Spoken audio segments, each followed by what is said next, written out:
Assalamualaikum warahmatullahi wabarakatuh. Kami perwakilan dari kelompok 2 kelas ekonomi syariah H ingin menjelaskan mengenai manajemen pembiayaan investasi dan pembiayaan konsumtif. Yang pertama adalah pengertian dari manajemen investasi. Kata investasi sendiri merupakan adopsi dari bahasa Inggris yaitu investment. Kata invest sebagai kata dasar dari investment memiliki arti menanam.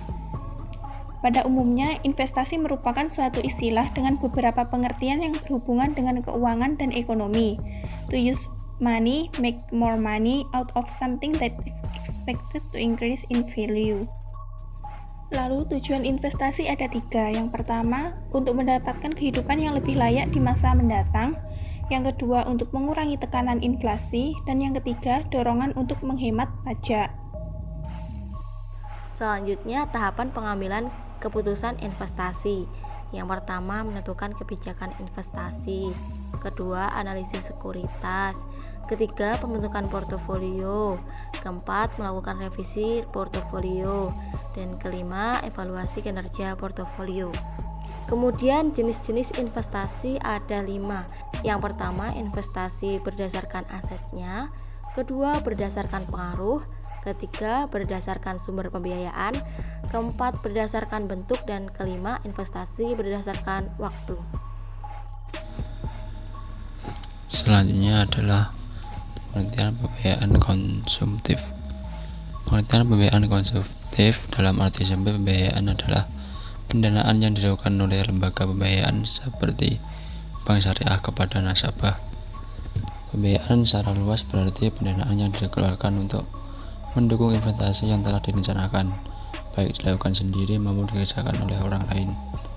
Secara definitif, konsumsi adalah kebutuhan individual meliputi kebutuhan baik barang maupun jasa yang tidak dipergunakan untuk tujuan usaha.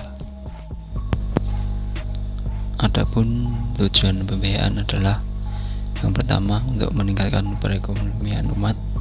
Yang kedua, tersedianya dana untuk peningkatan usaha. Yang ketiga, meningkatkan produktivitas. Yang keempat, membuka lapangan kerja baru. Dan yang terakhir, terjadi distribusi pendapatan. Sedangkan fungsi pembiayaan adalah yang pertama, meningkatkan daya guna uang. Yang kedua, meningkatkan daya guna barang.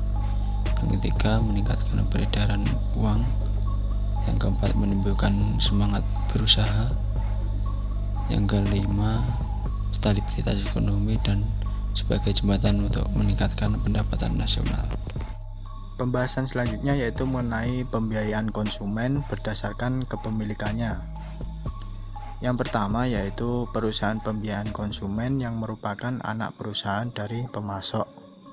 Kemudian yang kedua yaitu perusahaan pembiayaan konsumen yang merupakan satu grup usaha dengan pemasok. Dan yang ketiga yaitu perusahaan pembiayaan konsumen yang tidak mempunyai kaitan kepemilikan dengan pemasok. Selanjutnya yaitu mengenai jenis akad pembiayaan konsumen. Yang pertama yaitu pembiayaan konsumen dengan akad murabahah. Kemudian yang kedua, pembiayaan konsumen dengan akad IMPC. Yang ketiga adalah pembiayaan konsumen dengan akad ijarah. Yang keempat, pembiayaan konsumen dengan akad istisna. Dan yang terakhir adalah pembiayaan konsumen dengan akad qard plus ijarah. Kemudian kita menuju ke tahapan pengambilan keputusan investasi. Yang pertama yaitu menentukan kebijakan investasi.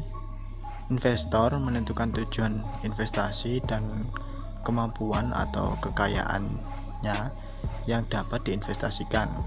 Tujuan investasi harus dinyatakan baik dalam keuntungan maupun risiko. Kemudian selanjutnya yaitu analisis sekuritas.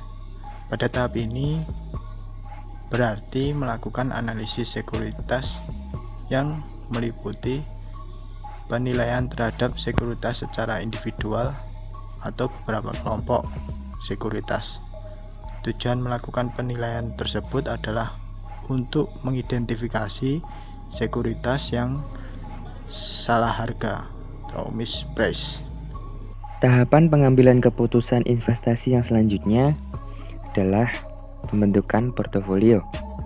Nah, pada tahap ketiga ini, membentuk portofolio yang melibatkan identifikasi aset khusus mana yang akan diinvestasikan dan juga menentukan seberapa besar investasi pada tiap aset tersebut. Di sini, masalah selektivitas, penentuan waktu, dan diversifikasi perlu menjadi perhatian investor. Setelah melakukan pembentukan portofolio, perlu dilakukan yang namanya revisi portofolio. Pada tahap ini, berkenaan dengan pengulangan secara periodik dari 3 langkah sebelumnya. Sejalan dengan waktu, investor mungkin merubah tujuan investasinya, yaitu membentuk portofolio baru yang lebih optimal. Yang terakhir adalah evaluasi kinerja portofolio. Pada tahap terakhir ini, investor melakukan penilaian terhadap kinerja portofolio secara periodik, dalam arti tidak hanya return yang diperhatikan tetapi juga risiko yang dihadapi. Cukup sekian penjelasan dari kelompok 2, dan bila ada kurangnya kami mohon maaf. Akhiron wallahul muwaffiq ila aqwamit thoriq. Wassalamualaikum warahmatullahi wabarakatuh.